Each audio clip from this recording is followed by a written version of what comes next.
Alright. তো একেক ইউনিভার্সিটির তো হচ্ছে দেখা যায় যে একেক বই তারা সাজেস্ট করেন বা ফলো করেন। সো আমি ইউনিভার্সিটি অফ এশিয়া প্যাসিফিকে সেখানে বিজনেস অ্যাডমিনিস্ট্রেশনে হচ্ছে কস্ট অ্যান্ড ম্যানেজমেন্ট অ্যাকাউন্টিং এর ফ্যাকাল্টি অর ইন্সট্রাক্টর যিনি ছিলেন, তিনি হচ্ছে আ গ্যারিসন নরিন ব্রিওয়ারের ম্যানেজেরিয়াল অ্যাকাউন্টিং বুকটা ফলো করেছেন এবং সেখান থেকে ম্যাথ হচ্ছে আমাদের মাস্টার বাজেটের ম্যাথ সেখান থেকেই শিখিয়েছেন। অলরাইট। সো আমরা হচ্ছে ম্যাথেই ডাইভ ইন করছি। ঠিক আছে। ঠিক আছে। আমাদের হচ্ছে একদম ফার্স্ট টু অ্যাডভান্স লেভেলে আমরা যাবো ইনশাআল্লাহ। বাট বেসিক থেকে আমরা শুরু করি। ঠিক আছে। ওকে। কোশ্চেনটা ইনশাআল্লাহ দেখা যাচ্ছে ক্লিয়ারলি, আশা করছি। ওকে। সো ফার্স্ট প্রবলেমটা হচ্ছে problem 829 completing a master budget. এটা হচ্ছে পুরোটাই মাস্টার বাজেটের ম্যাথ, বাট এখানে ছোট ছোট করে অনেকগুলো ম্যাথস আছে। ঠিক আছে। সো আমরা কোশ্চেনে যাচ্ছি। ফার্স্টে বলা আছে কি, আমরা একটু মনোযোগ দিয়ে দেখি। The following data relate to the operations of Shiloh company. এখানে আপনারা দেখতে পাবেন ম্যাথটা হচ্ছে শাইলো কোম্পানির ম্যাথ। ঠিক আছে। A wholesale distributor of consumer goods. এটা হচ্ছে একটা কনজিউমার গুডের হচ্ছে একটা কোম্পানি আর একটা হোলসেল কোম্পানি। আমি একটু পেন নিচ্ছি, সো মোবাইলটা একটু নড়ছে, সরি ফর দ্যাট। আচ্ছা, ওকে। ঠিক আছে। So a wholesale distributor of consumer goods মানে হচ্ছে এটা একটা হোলসেল কোম্পানি। এটা হচ্ছে একটা হোলসেল কোম্পানি, শাইলোক কোম্পানি হচ্ছে একটা হোলসেল কোম্পানি। ঠিক আছে। ওকে। কারেন্ট অ্যাসেটস হচ্ছে অ্যাজ অফ মার্চ 31 মানে আমাদের মার্চ মাস পুরোটা জুড়ে যতগুলো হচ্ছে কারেন্ট অ্যাসেটস ছিল, মার্চ 31 মানে কি? মানে মাসের শেষে, অর্থাৎ পুরো মাস জুড়ে। মাসের শেষে মানে পুরো মাস জুড়ে। পুরো মাস জুড়ে আমাদের হচ্ছে যে কারেন্ট অ্যাসেটসগুলো বা আমাদের অ্যাসেটস সবকিছু আমাদের ইকুইটি যা যা ছিল সেগুলো এখানে লিস্ট করে দেওয়া আছে। ক্যাশ দেওয়া আছে 8,000, অ্যাকাউন্টস রিসিভেবল দেওয়া আছে 20,000, ইনভেন্টরি দেওয়া আছে 36,000, বিল্ডিং অ্যান্ড ইকুইপমেন্ট দেওয়া আছে 1,20,000, অ্যাকাউন্টস পেয়েবল হচ্ছে 21,750, কমন স্টক আছে 1,50,000 অ্যান্ড রিটেন আর্নিংস হচ্ছে 12,250। ঠিক আছে। কোশ্চেনটা পুরোটা পড়ি, তারপর ম্যাথে যাব। The gross margin is 25% of sales. আমরা মনোযোগ দিয়ে দেখি আমাদেরকে কি বলেছে। সেলের 25% হচ্ছে গ্রস মার্জিন। তার মানে অবভিয়াসলি সেল হচ্ছে 100%। সেলের 25% যদি গ্রস মার্জিন হয়, অবভিয়াসলি সেলটা পুরোটাই 100% হবে, তাই তো? তো সেলের 25% হচ্ছে আমাদের গ্রস মার্জিন। এখন আমরা বিজনেসের স্টুডেন্টদের একটা ছোট জিনিস মনে রাখতে হবে। এটা মনে যদি আপনারা এতদিন নাও রেখে থাকেন, ইটস ওকে।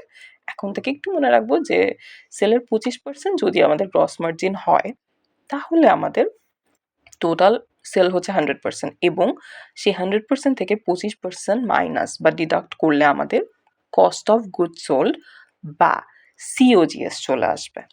তাহলে সিওজিএস ইকুয়াল হচ্ছে সেলসের পার্সেন্টেজ মাইনাস গ্রস মার্জিনের পার্সেন্টেজ। তাহলে সেলসের পার্সেন্টেজ কত? 100%। গ্রস মার্জিনের পার্সেন্টেজ হচ্ছে 25%। তাহলে কত হলো? 75%। এটা আমরা মুখে মুখেই ক্যালকুলেট করতে পারি, বাট কোনো ডিফিকাল্টি হলে আমরা ক্যালকুলেটরের হেল্প নিব। ওকে। বি নাম্বারে বলা আছে actual and budgeted sales data. এটা হচ্ছে মার্চের অ্যাকচুয়াল সেল দেওয়া আছে হচ্ছে 50,000। এটা মার্চের sale. Actual and budgeted sales ডেটাটা কি? অ্যাকচুয়ালটা হচ্ছে যে বাজেটেড সেল হচ্ছে ধরেন পরিকল্পনা কি করেছি, আমি পরিকল্পনা করেছি যে আমার মার্চ মাসে ধরেন 50,000ই সেল হবে, এটা আমি পরিকল্পনা করেছি। আর আমার মানে অ্যাকিউরেটলি সেল হলো হচ্ছে 50,000 টাকাই। সো যেটা আমি পরিকল্পনা করেছি সেটাই হয়েছে। সো সেটার বেসিসে অ্যাকচুয়াল অ্যান্ড বাজেটেড সেল সেটা বলা হচ্ছে 50,000। এপ্রিল, মে, জুন, জুলাই সবগুলো মান্থের অ্যাকচুয়াল অ্যান্ড বাজেটেড সেলস দেওয়া আছে এই ভ্যালুগুলো।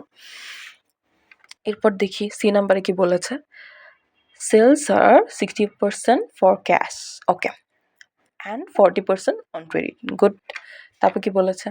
Credit sales R collected in the month following sale, okay, এতটুকু আসি আমরা। Sales are 60% for cash and 40% on credit. Okay. এখন হচ্ছে আমাদের, এটা আমরা ম্যাথ করতে গেলেই ডিসকাস করবো ইনশাল্লাহ, বাট একটু বেসিক জিনিস আমরা মনে রাখি যে আমাদের সব কিছু পার মান্থের বেসিসে বের করতে হবে। যেমন এপ্রিলেরটা এপ্রিলের বেসিসে, মেটা মে, জুনেরটা এরকম। সো সেলস বলা আছে 60% ফর ক্যাশ, তার মানে এপ্রিলের 60,000 টাকার মধ্যে যখন আমরা ক্যাশের অ্যামাউন্টটা বের করব, ওকে এখানে কি বলা আছে 60% ফর ক্যাশ, সেলস আর 60% ফর ক্যাশ, তার মানে ক্যাশের অ্যামাউন্টটা আমরা যখন বের করব তখন আমাদেরকে হচ্ছে সেলে চলে যেতে হবে। ক্যাশের অ্যামাউন্ট আমরা যখন বের করব তখন আমাদেরকে সেলে, যেই সেলটা আছে না, সেলে চলে যেতে হবে। কেন? কারণ কোশ্চেনেই বলা আছে ক্যাশ হচ্ছে সেলে 60%। সো আর আমরা তো মান্থলি বেসিসে বের করবো, মানে এপ্রিলেরটা মেটা এইভাবে করে।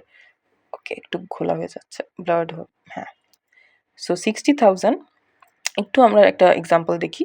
সো এপ্রিলের 60,000 হচ্ছে সেল, এই যে সেল তো এখানে বলা আছে, তাহলে 60,000 ইন্টু 60% বা 0.60 ইকুয়াল যে ভ্যালিউটা আসবে সেটা হচ্ছে ক্যাশের ভ্যালিউ।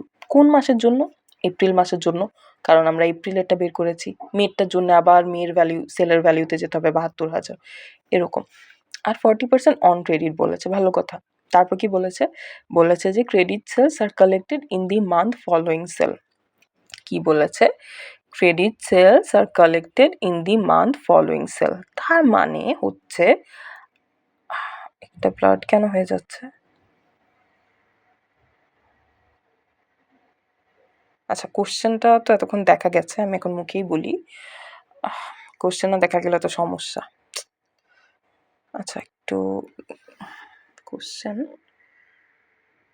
হ্যাঁ এখন দেখা যাচ্ছে, okay. So credit sales R collected in the month following sale, তার মানে হচ্ছে আমাদের, ওকে ধরেন আমরা এপ্রিল মাসের ক্রেডিট সেলসটা বের করব। ক্রেডিট সেলস বের করার জন্য আমাদের পার্সেন্টেজ সুন্দরভাবে বলা আছে কোশ্চেনে 40%, ঠিক আছে? তার মানে এবং আমাদের বলা আছে সেটা সেলের ওপর হবে। সো সুন্দরভাবে আমরা সেলের ওপর 40% ধরে পার মান্থের বেসিসে বের করে ফেলবো আমাদের ক্রেডিট সেলসটা।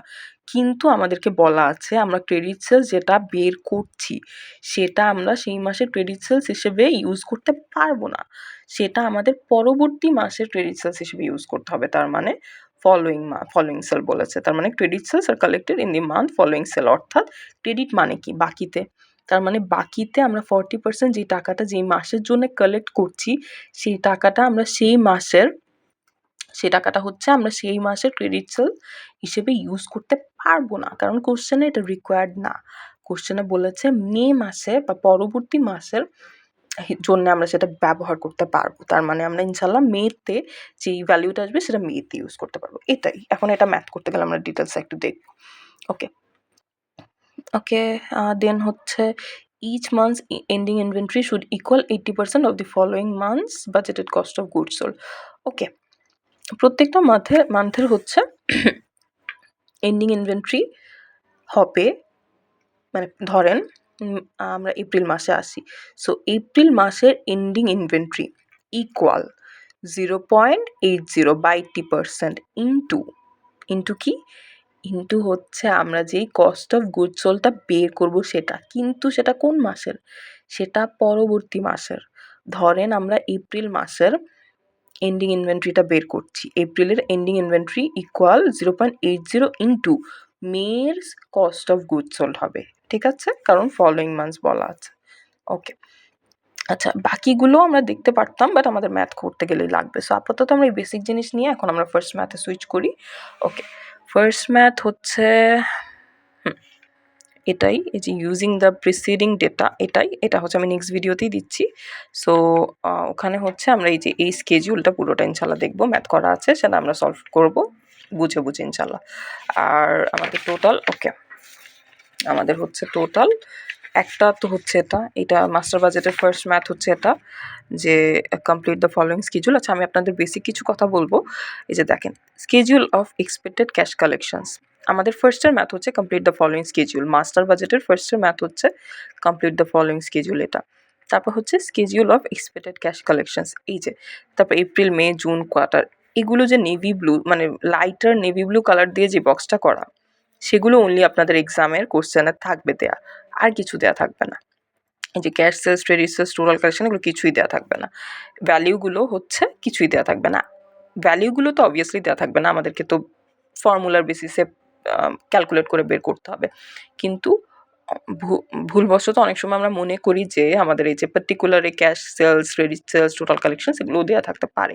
এই ভুলটা আমি করেছিলাম, যে এটা আমি মনে করেছিলাম এগুলো দেওয়া থাকবে, আমাকে অনলি ফর্মুলার বেসিসে ক্যালকুলেট করে বের করতে হবে, কিন্তু এরকম কিছু না, এগুলো দেওয়া থাকবে না, এগুলো আমাদের কি মনে রেখে রেখে বের করতে হবে, এগুলো মনে রাখতে হবে কোন টার্মটা আর কি। আর হ্যাঁ, আমার সৌভাগ্যজনকভাবে আমি হচ্ছে কোশ্চেন দেখে আমার মনে পড়েছিল যে এখানে এটা এটা হবে, বাট আপনারা চেষ্টা করবেন একটু স্কেডিউল অফ এক্সপেক্টেড ক্যাশ কালেকশনের আন্ডারে যা যা পার্টিকুলার্স আছে একটু মনে রাখার আইটেমগুলো, ইনশাল্লাহ চেষ্টা করলেই পারবেন। সো এভাবে আর কি হবে। ওকে, ফার্স্ট ম্যাথ হচ্ছে আমাদের কমপ্লিট দ্য ফলোইং স্কেডিউল, এটা হচ্ছে ক্যাশ কালেকশনের স্কেডিউল। তারপরে হচ্ছে 2 নম্বরে কমপ্লিট দ্য ফলোইং, এটা হচ্ছে মার্চেন্ডাইজ পারচেসেস বাজেটের স্কেডিউল। তারপরে হচ্ছে আমাদের schedule of expected cash disbursement, এটা হচ্ছে, এটা আসলে মানে এই দুইটাকে একসাথেই 2 নাম্বার বলা হচ্ছে, বাট আমরা যদি আলাদাভাবে ধরি তাহলে এটা একটা ম্যাথ, এটা একটা ম্যাথ, তাহলে এটা 2টা ম্যাথ, এটা 4 হওয়ার কথা, সেই হিসেবে 4টা ম্যাথ আর কি, বাট এটা 3 নাম্বার ধরা হয়েছে। আর complete the following cash budget, এটা হচ্ছে ক্যাশ বাজেট, এটা হচ্ছে সবচেয়ে বড় ম্যাথ এখানে, এগুলো হচ্ছে একটু ছোট এটার তুলনায়। সো টোটাল 4টা ম্যাথ আমরা ইনশাল্লাহ করবো। সো ফার্স্ট ম্যাথ আমরা হচ্ছে এটাতে এতটুকু হচ্ছে ওই যে ওই স্লাইডের অংশ, এটা দেখার দরকার নেই, এটা একটু আমরা ক্রস দিয়ে নিই। ওকে, এটা আমি ক্রস দিচ্ছি, এতটুকু দেখার দরকার নেই, এটা হচ্ছে নেক্সট স্লাইডের অংশ, এতটুকু পর্যন্ত হচ্ছে এই স্লাইডের অংশ, এতটুকু পর্যন্ত। সো এটা এই পর্যন্ত হচ্ছে আমরা দেখবো ইনশাল্লাহ। সো আমরা ফার্স্ট এই ম্যাথ থেকে 1 নম্বর ম্যাথ থেকে শুরু করব।